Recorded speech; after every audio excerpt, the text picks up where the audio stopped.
Kalau melihat kapasitas, kapabilitas, intelektualitas, moralitas, dan isi kantong tas yang ada pada Gibran, maka menurut saya akan ada 5 tugas strategis bagi Gibran dalam pemerintah nanti. Anda tahu? Apa tuh? Nah, 1, menurut saya, gunting pita, Bung. 1 gunting pita. Jadi suruh meresmikan ya? Suruh meresmikan. Oke. 2, pukul gong. Meresmikan lagi. Meresmikan lagi. 3 itu kalau di Jawa ada pecahkan kendi. Lagi-lagi meresmikan. Meresmikan. 4 kira-kira melepas burung ke udara. Oke. Dan 5 melepas balon ke udara. Berarti semua sifatnya seremoni ya? Seremoni, Bu. Wakil Presiden Republik Indonesia terpilih Bapak Gibran Rakabuming Raka.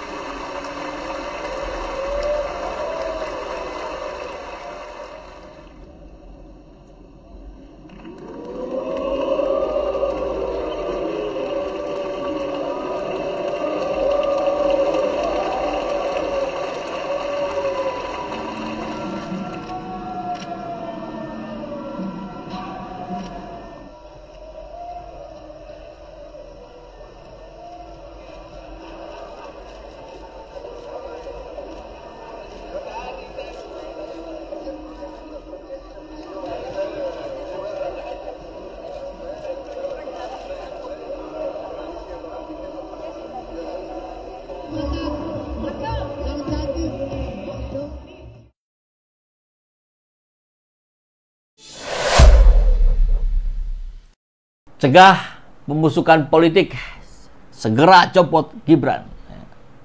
Seperti biasa, tulisan bernas dari M. Rizal Fadilah, pemerhati politik dan kebangsaan. Setiap hari nulis beliau, luar biasa. Suara mengejek anggota MPR kepada keluarga Jokowi termasuk Gibran patut menjadi catatan sebagai realitas politik. Pada rakyat kebanyakan, suara hu itu jauh lebih keras gemuruhnya. Pidato presiden yang berapi-api melempem seolah tersiram air oleh profil wapres yang mendampingi. Dari sudut manapun kita melihat bahwa Gibran adalah parasit yang menempel pada Prabowo dan bangsa ini. Gibran tidak memenuhi syarat administratif atas kesehatan yang semestinya.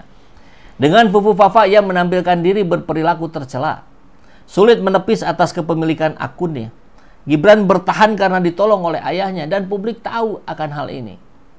Tanpa cawe-cawe Jokowi, ia bukan siapa-siapa. Mungkin lebih cocok untuk tetap berjualan martabak di Solo dan cabang-cabang yang lainnya. Tapi Pak Rizal, martabaknya sendiri udah nggak laku. Mengenai kualitas juga dipertanyakan. Mantan wali kota tidak tamat ini masih suka dengan mainan anak-anak dan bacaannya komik. Itu diakui sendiri ya. Di rumah saya, di keluarga saya tidak ada budaya membaca katanya. Clear. Hal ini yang tidak sepadan dengan jabatan yang begitu tinggi dan menentukan. Seorang pengamat dalam wawancara podcast menyebut Gibran sebagai wapres akan berfungsi 5. Tukang gunting pita, pukul gong, pecah kendi, lepas burung, dan lepas balon. Jadi hanya seremonial saja.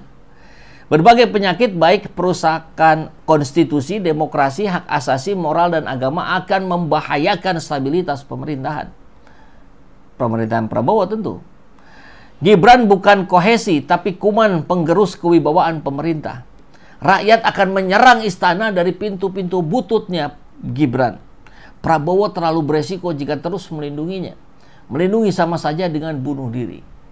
DPR dan MPR harus membaca bahaya instabilitas ini.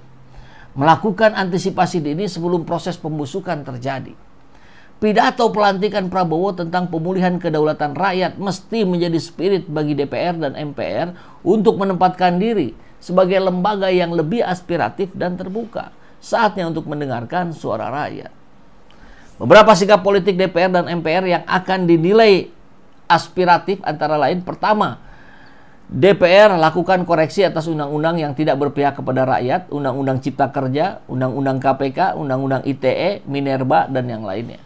Kedua, budayakan penggunaan hak angket untuk kasus dugaan korupsi, pelanggaran HAM, dan penyalahgunaan wewenang. termasuk tuh yang Yandri tadi tuh. Baru hari pertama langsung bikin surat atas nama dia pakai kop menteri untuk kepentingan istrinya Nyagup sebagai bupati di Serang. Proteksi politik untuk objektivitas penegakan hukum. Ketiga, membuka keran aspirasi dari berbagai elemen masyarakat seperti mahasiswa, buruh, ormas keagamaan, dan akademisi. Tidak fobia untuk melakukan dengar pendapat dengan kelompok kritis atau oposisi. Keempat, DPR dan MPR mesti siap menjalankan hak konstitusional untuk memakzulkan presiden atau wakil presiden sepanjang sesuai dengan aturan hukum dan berbasis pada aspirasi rakyat. Gibran sudah sangat layak untuk dicopot dari kedudukannya sebagai wapres atas dasar tidak memenuhi syarat dan perbuatan tercela. MPR berdasarkan pasal 7A Undang-Undang Dasar 45 dan pasal 3 TAP MPR nomor 6 tahun 2001 serta pasal 169 Junto Undang-Undang nomor 7 tahun 2017 sudah semestinya melakukan impeachment. Tidak perlu menunda-nunda sebab penundaan adalah jalan bagi pembusukan politik. Semakin lama tertunda, karat akan semakin menebal. Sulit untuk dibersihkan kecuali dengan amputasi total. Terlalu mahal biayanya untuk revolusi sosial dan politik. Cegah pembusukan politik dengan mencopot segera Gibran bin Jokowi. DPR dan MPR harus memiliki nyali, bukan tenggelam dalam lobi-lobi atau sekedar memakan gaji. Rakyat telah sampaikan aspirasi, kini sedang menanti bukti. Copot Gibran, makzulkan Gibran, buang Gibran, dan tenggelamkan Gibran. Pemimpin sampah tidak boleh dipertahankan di negara yang berketuhanan, adil, dan beradab. Rizal Fadilah, luar biasa ya. Maka dari itu, upaya harus terus kita lakukan dari civil society. Termasuk Partai Negoro yang mengklaim terus sebagai oposisi. Mudah-mudahan istiqomah. Partai Negoro siap awasi kinerja 100 hari Kabinet Merah Putih. Presiden Prabowo Subianto baru saja mengumumkan kabinetnya. Secerca harapan muncul di tengah masyarakat terkait meningkatnya taraf hidup bangsa. Ketua Umum Partai Negoro Faisal Assegaf menegaskan bahwa pihaknya tetap sebagai oposisi. Keren. Namun ia memberikan kesempatan untuk Kabinet Merah Putih bekerja selama 100 hari. Bang, baru hari pertama aja itu Yandri udah ngaco tuh, gimana? Kami sebagai oposisi memberi kesempatan buat Presiden Prabowo dan kabinetnya bekerja atas prinsip penegakan konstitusi dan sumpah jabatan.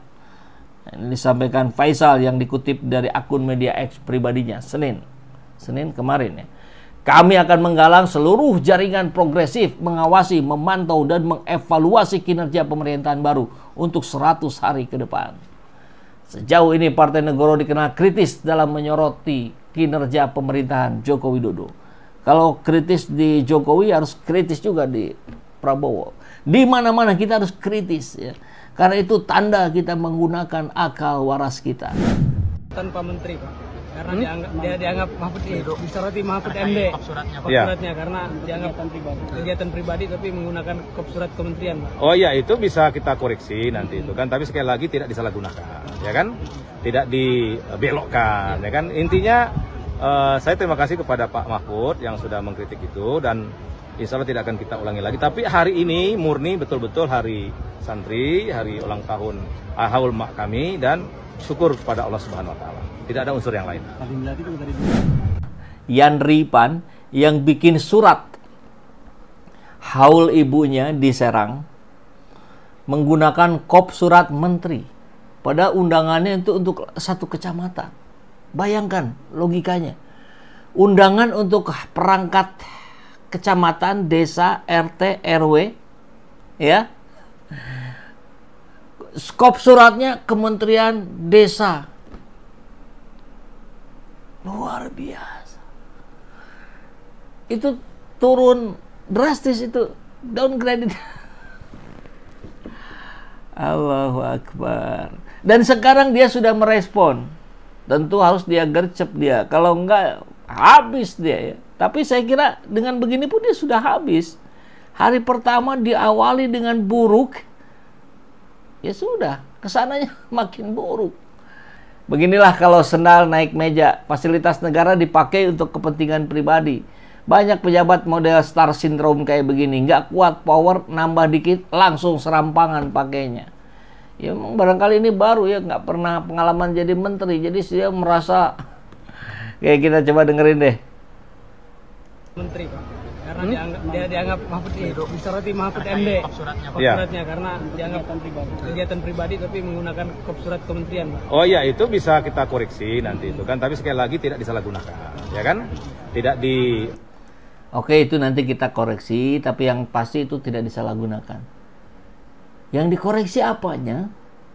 Yang tidak disalahgunakan apanya? Coba kita ulang ya. Ada surat, ini sudah kita tampilin tadi pagi ya, suratnya penjelasannya. Kopnya Kementerian Desa. Kemudian di situ undangan haul. Ibundanya Yandri Susanto. Tanggal sekian, tempat ini sekarang ditujukan kepada camat, desa, ketua RT, ketua RW di Serang. Di mana istrinya sekarang sedang nyalon bupati. Apa artinya? Tidak disalahgunakan di sebelah mananya. Yang penting kan tidak disalahgunakan. Apa maksudnya acaranya? Kalau nggak salah sudah berlangsung ya acaranya hari ini gitu kalau nggak salah. Di haul itu kemudian tidak disampaikan bahwa tidak mengkampanyekan istrinya Yandri. Ya iyalah, tidak perlu begitu. Kemarin Jokowi cawe-cawe kemenangan Prabowo Gibran, keliling bagi-bagi BLT, bagi kaos, bagi sembako. Apa bilang? Pilih anak saya ya. Ya enggak lah, enggak perlu. Cukup dengan keberadaan dia, calon bupatinya yang menjadi istrinya Yandri ini hadir di situ. Kemudian nanti sama-sama lah di situ juga ada bagi-bagi makanan, bagi amplop segala macam. Mungkin ya bayangan saya. Cukup selesai. Tidak perlu bilang mohon warga kecamatan apa itu namanya ya di Serang. Nanti coblosnya istri saya ya. Ya enggak mungkin lah.